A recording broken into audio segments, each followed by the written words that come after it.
नमस्कार दर्शकों, मैं बद्री विशाल तिवारी। दर्शकों, आज मैं आप जी को अवगत कराना चाहूँगा, बताना चाहूँगा कि संतराम पालजी महाराज जी का तहलका डंका पूरे हरियाणा प्रदेश में मचा हुआ है। दर्शकों, मैं आप जी को बताना चाहूँगा जो गांव बाढ़ से पीड़ित है, जो गांव बाढ़ से ग्रस्त है, संतराम पालजी महाराज जी ने उनको एक प्रकार से गोद ले लिया है और उनको जो भी ज़रूरत की सामान है, पाइप मोटर, उसका जो भी मेंटेनेंस का सामान है, संतराम पालजी महाराज जी उसको तत्काल प्रभाव से उनके पास प्रार्थना पत्र जाती है। संतराम पालजी महाराज जी 24 घंटे में उनको ये सारा सामान 20,000, 25,000, 50,000 जो भी वहाँ के ग्राम पंचायत प्रधान ने डिमांड करते हैं, उसको संतराम पालजी महाराज जी तत्काल प्रभाव से 24 घंटे के अंदर पहुँचाया जाता है। दर्शकों, आप सभी से रिक्वेस्ट है, आप सब संतराम पालजी महाराज जी के इस अद्भुत कार्य को देखने के लिए आप सब संतराम पालजी महाराज जी के ऐसी न्यूज़ चैनल को सब्सक्राइब करें। और इसके अतिरिक्त कई सारे चैनल हैं, जैसे कि संतराम पालजी महाराज जी के नाम से भी यूट्यूब चैनल है, आप उस पर जा करके संतराम पालजी महाराज जी के इस अद्भुत कार्य को और उनके अनमोल सत्संग प्रवचनों को आप देख सकते हो, जान सकते हो। दर्शकों, आज मैं आप सभी को और भी अवगत कराना चाहूँगा कि संतराम पालजी महाराज जी के जो भी विरोधी थे, जो 15 सालों से संतराम पालजी महाराज जी के विरोधी थे, संतराम पालजी महाराज के इस अद्भुत कार्य ने, इस सराहनीय कार्य ने उनका बिल्कुल माइंड चेंज कर दिया।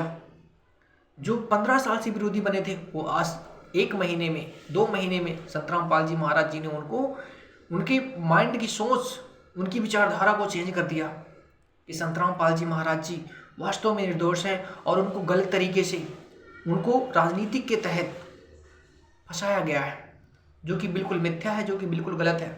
दर्शकों, आज आप जी को मैं और भी बहुत सारी चीज़ें बताऊंगा जो आप सुन करके वास्तव में विचार करने पर विवश हो जाओगे। दर्शकों, मैं आपको बताना चाहूँगा कि बहुत सारे आज हमारे संत महंत बने बैठे हुए हैं जो अपने आप को जगत गुरु बताते हैं, क्या क्या बताते हैं, क्या क्या उपमा, क्या क्या उपाधि देते हैं, लेकिन आज उन्होंने ऐसे आपत्ति काल में, ऐसे बाढ़ की समस्या में वो लोग सामने नहीं आए। एक तिनके का भी सहयोग करते हुए उनको नहीं देखा गया। दर्शकों, ये सब वास्तव में हमारे सच्चे हितैषी नहीं है। आप खुद जान सकते हो, आप खुद परख सकते हो इन सब परिस्थितियों को देखते हुए कौन आपका सहयोग कर रहा है, कौन आपका मदद कर रहा है और कौन आपका सच्चा साथी है। दर्शकों, किसी भी व्यक्ति के कहने पर हमें किसी भी प्रकार का गलत कार्य नहीं करना चाहिए जब तक उसको हम आप खुद अपने दृष्टि से देख ना लें और खुद अपने स्तर से उसको परख ना लें।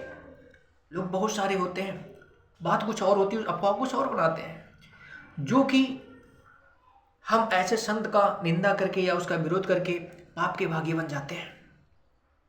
लेकिन आज वही संतराम पालजी महाराज जी के साथ जो लोगों ने विरोध किया, संतराम पालजी महाराज जी आज उन्हीं को एक पिता के समान उनका सहयोग कर रहे हैं, उनका मदद कर रहे हैं। जिन्होंने संतराम पालजी महाराज जी के आश्रम पर पत्थर बरसाए थे, प्रशासन भी संतराम पालजी महाराज जी के मतलब जो ये लोग कार्य कर रहे थे, प्रशासन भी वहाँ पर मौजूद थी, उनकी मौजूदगी पर भी ये लोग वहाँ पर पत्थर बरसाए।